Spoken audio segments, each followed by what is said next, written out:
Tribuners, AT, anak Ketua DPRD Ambon jadi tersangka penganiayaan, kini terancam 7 tahun penjara. Kasus tewasnya remaja berinisial RSS dianiaya AT, anak Ketua DPRD Ambon, turut jadi sorotan Kapolda Maluku Irjen Pol Lotaria Latif.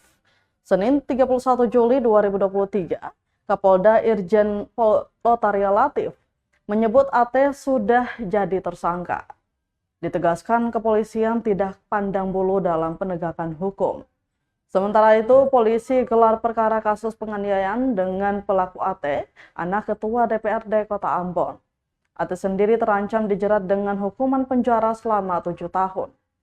Dijelaskan Tribuners, dalam kasus ini, 5 saksi telah diperiksa hari ini dan membenarkan aksi yang dilakukan pelaku. Kronologi kejadian, PSKC Humas Polresta Pulau Ambon Ibda Janet Luhukai mengatakan, peristiwa penganiayaan itu terjadi di kawasan Talake, tepatnya di asrama polisi Kecamatan Nusaniwe, Kota Ambon, Minggu 30 Juli 2023 sekitar pukul 9 malam. Kejadian itu bermula saat korban dan temannya MFS berusia 16 tahun pergi ke rumah saudaranya di kawasan Talake untuk mengembalikan jaket. Namun saat keduanya memasuki gapura lorong Masjid Talake, ternyata keduanya hampir bersenggolan dengan pelaku. Korban katanya dipukul saat masih menggunakan helm. Hal ini membuat korban langsung pingsan di tempat. Berselang beberapa menit kemudian, saudara korban keluar dari dalam rumah dan melihat korban telah tertunduk di atas setir motornya. Usai melihat pelaku pergi, saudara korban dibantu saksi MFS mengangkat korban masuk ke dalam rumah dengan tujuan menyadarkan korban. Namun korban tidak sadarkan diri.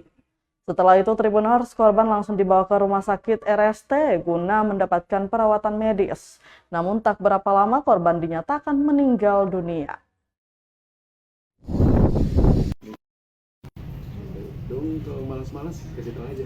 Siap Pak, siap. Cuman fotonya itu bisa aja. Kami sampaikan bahwa semalam sudah gelar perkara dan sudah ditetapkan statusnya sebagai tersangka. Kemudian untuk pasal yang diterapkan 351 ayat 3 dengan ancaman hukuman 7 tahun penjara. Penjara, oke. Nah, berarti yang bersangkutan hari ini saat ini ditahan di Polresta. Saat ini sudah ditahan di Polresta Ambon. Ya. Kasus ini dibuka secara terang-benderang ya, sesuai instruksi Kapolda Ibu ya. Ya, jadi kami dari pihak Polresta Pulau Ambon tetap bekerja secara profesional, kemudian secara transparan.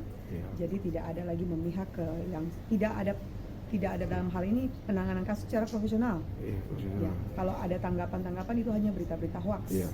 Untuk itu kami menghimbau kepada masyarakat ya tetap bijak dalam menggunakan sosmed untuk tetap berpikir positif dan tetap bersama-sama dengan Polri menjaga situasi Kamtibmas yang kondusif.